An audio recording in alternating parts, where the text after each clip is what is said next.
Hello, I am James Anderson, And I am Nick Jacobus. and we are from Rock University High School in Janesville, Wisconsin. The current political climate has been putting many countries on edge as new nuclear powers develop and old powers clash. Nuclear weapons are once again making headlines in news around the world. There is an ongoing conflict with North Korea and the United States government over North Korea's new nuclear weapons program that has been increasing tensions globally. Some actions have been taken by the two countries in order to reduce the risk associated with nuclear weapons. Examples of diplomatic actions that have taken place are the Singapore Summit in 2018 and the Hanoi Summit in 2019 that have been reducing the risk of nuclear conflict. Another issue in our world that involves many nations is the United States backing out of the Iran deal by reinstating sanctions. The Iran deal was made to prevent Iran from developing nuclear weapons and has been successful. Currently, other North Atlantic Treaty Organization countries have been trying to keep the deal alive without the U.S. and prevent Iran from developing their nuclear weapons program.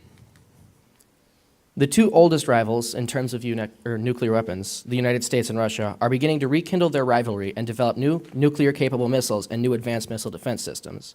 This has led to an increased global sense of dread and tension that may reach a breaking point in the near future. Another set of nuclear-armed rivals, Pakistan and India, have been increasing their incendiary rhetoric towards each other and inching closer and closer to an armed conflict. In February 2019, they came within days of an armed conflict as the world stood on its toes and tried to de-escalate the situation. This event led international communities to reevaluate the possibility of a nuclear conflict. We need a more permanent solution to this long-standing nuclear crisis. To help us research for our project and spread the word about nuclear nonproliferation, our Critical Issues Forum team created a podcast in which we discussed the issues of nuclear weapons. We talked about current events such as North Korea's development of nuclear weapons, we gave a brief history of nuclear weapons, and talked about steps towards nonproliferation that have been taken. We hosted a deliberation to spread the awareness of nuclear weapons and what can be done about them at our school. A deliberation is a discussion where all voices can be heard, and ends ideally when a consensus is reached. We presented Rock University High School students with 3 solutions and allowed them to choose one solution or a mixture of 2 of the solutions. Rock University High School students chose a combination of Solution 1 and Solution 3 to be the best options for reducing the risk of nuclear conflict. The first solution that we proposed was the implementation of nonproliferation curriculum into the education system. This would entail implementation of a series of topics over the span of primary and secondary schooling. This would lead to more options for post-secondary schooling in nonproliferation and diplomatic studies. This system would ensure that the public is well educated on the topic of nonproliferation and make sure that they are equipped to take action. A program such as this could even lead to a public movement or a complete turnover of leadership towards a more nonproliferation-centered group of leaders. An example of this occurring in real life was the movement to regulate cigarettes in the United States. Due to massive information campaigns, addition of new school curriculum, the U.S. was able to inflict heavy damage on the cigarette industry. This is the same principle as what we proposed as Solution 1 for denuclearization. The advantage of this solution is that it would be more appealing to nuclear-armed countries while still opening the door for denuclearization. This would also add new funding and educational opportunities to school systems. The major disadvantage of this option is the implementation of nuclear curriculum in countries with underdeveloped educational infrastructure. This would require an international effort to overhaul education systems in other countries or to only implement the curriculum in countries that can afford it. The second solution we propose is the incentivization for reducing nuclear stockpiles while still upholding the principles of mutually assured destruction and mutually assured security.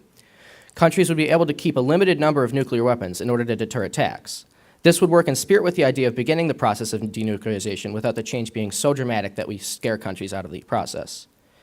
The main benefit of this solution would be the incentive to avoid an armed conflict between modern nations. Nuclear weapons have, in the past, acted as a great equalizer to allow small countries to deter attacks.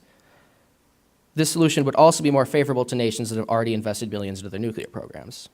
The major disadvantage of this solution is the humanitarian issues involved with it. The issue arises if nuclear weapons were ever used on another country. Nuclear weapons leave the impacted area uninhabitable for a lasted period of time and kill people many years after the attack with genetic mutations and radiation burns. If a nuclear war ever occurred, the world would be sent into a nuclear winter which would plunge the world into famine. If matter mass ever failed, then human civilization could be doomed. The third solution reduces the risks associated with nuclear weapons by amending and ratifying the Treaty on the Prohibition of Nuclear Weapons.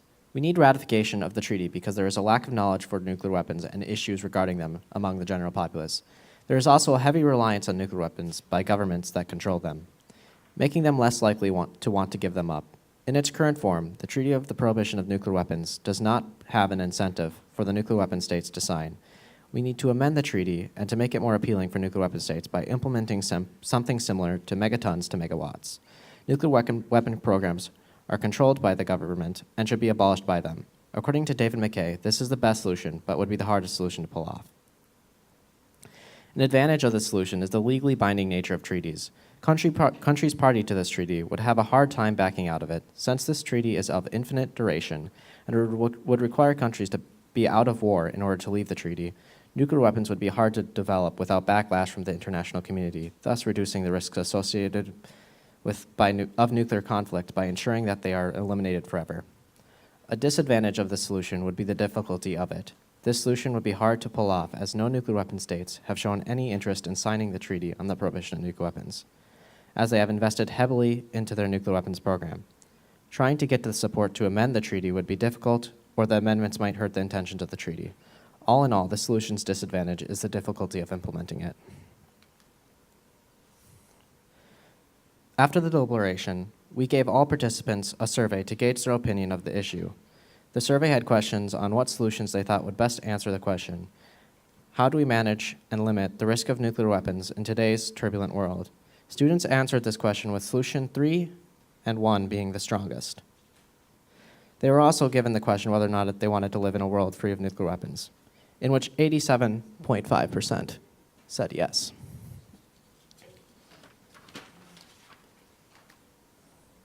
The solution that our school came up with is that there needs to be education and ratification. After all three groups came together and discussed what their solution was and the advantages and disadvantages to each solution, they came up with a decision as a school. They decided that the best way to reduce risks associated with nuclear weapons is to educate people and then ratify the Treaty on the Prohibition of Nuclear Weapons. The name of their solution is Education and Ratification. There needs to be this kind of dialogue on all levels of power. Nuclear weapons are a big issue and they need to be talked about more. Talking about possible solutions should not only be done with students in high school, but rather on all levels of government. This turbulent world would be much safer if all countries could just talk and deliberate about the issue of nuclear weapons and the dangers that they pose to human civilization. The deliberation of nuclear weapons needs to span all countries and all peoples. All voices need to be heard and considered. In the end, people will decide the fate of nuclear weapons. People need to be given the choice. We would like to thank our Critical Issues Forum teachers, Erin Jensen and Stephanie Viorello. We would also like to thank Kathy Bogacheski, Dr. David McKay, and Dr. Eric Stoner. We would also like to thank our other Critical Issues Forum team member that couldn't be here, Carl Anderson. Thank you, and we will now be taking questions.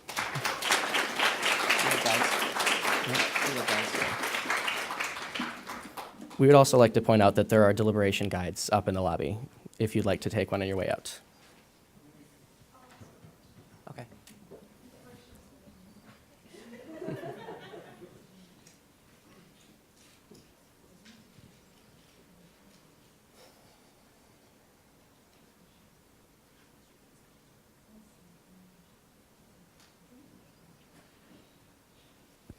Okay, so I don't want to speak for others at their school, but I know that last year our project was also focused on education, and it was kind of difficult to get students to want to participate in those activities. Was it difficult for you guys to find volunteers or people to take your survey, or were people interested? We actually had quite a bit of interest since our school's been involved in this project for so long. They've had in previous years other surveys and things. We've actually had quite a bit of involvement in the non-proliferation topic at our school, so it wasn't very hard to get people to be involved and actually take the survey. Plus, we hosted a deliberation, so they were kind of already there, so Nice. we presented them with the survey, and Would you have any advice for schools who are having difficulty with getting people interested? I guess rather than just presenting them with a survey, host a talk, have a speech, or just have a presentation. It makes people a lot more willing to get involved and actually, give you their opinion. Thank you.